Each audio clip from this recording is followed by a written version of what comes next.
இந்த ரோட்ல காட்டுக்குள்ள போறவங்க எல்லாருமே ரொம்பவும் கொடுமையான முறையில சாகடிக்கப்படுறாங்க. அதுக்கு காரணம் டாக்டர்ஸ் லேப்ல ரிசர்ச் பண்ணிட்டு இருக்கும்போது கெமிக்கல் ஆப்போசிட் ரியாக்ட் ஆகி அவங்க எல்லாருமே மனிதர்களை வேட்டையாடுற மிருகங்களா மாறிட்டாங்க அப்படின்னு சொல்லப்படுது.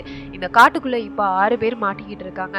அதுல 2 பேர் வெயிட் பண்ணிட்டு இருக்காங்க. 4 பேர் ஹெல்ப் கிடைக்குதா அப்படின்னு சொல்லி தேடி போறாங்க. அதுல வெயிட் பண்ணிட்டு இருந்த 2 பேரை மனித வேட்டையாளர்கள் அவங்கள ரொம்பவும் கொடுமையான முறையில சாகடிச்சிடுறாங்க. 4 பேரு ஹெல்ப் தேடி போன இடத்துல காட்டுக்குள்ள ஒரு வீடை பாக்குறாங்க. அந்த வீடு முன்னாடி நிறையவே கார்ஸ் எல்லாம் இருக்கு. உள்ள போய் பார்க்கும்போது தான் நிறையவே மர்மமான விஷயங்கள்லாம் தெரியுது.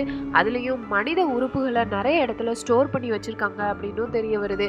அங்க இருந்து தப்பிக்கணும் அப்படின்னு சொல்லி போகிறதுக்குள்ள அந்த வேட்டையாளர்கள் வேட்டையாடிட்டு ரிட்டர்ன் வந்துட்டு இருக்காங்க. இங்க இருந்து தப்பிக்க வழி இல்லாம அந்த வீட்டுக்குள்ளேயே அங்கங்க ஒளிஞ்சுக்கிறாங்க. வேட்டையாடிட்டு வந்தது வேற யாரும் கிடையாது, அவங்களோட ஃப்ரெண்ட்ஸ் தான். அங்க இருந்து தப்பிச்சு வெளியில வந்ததுக்கு அப்புறம் தான் தெரிய வருது இந்த வேட்டையாளர் நிறைய பேர் இருக்காங்க அப்படின்னு சொல்லி.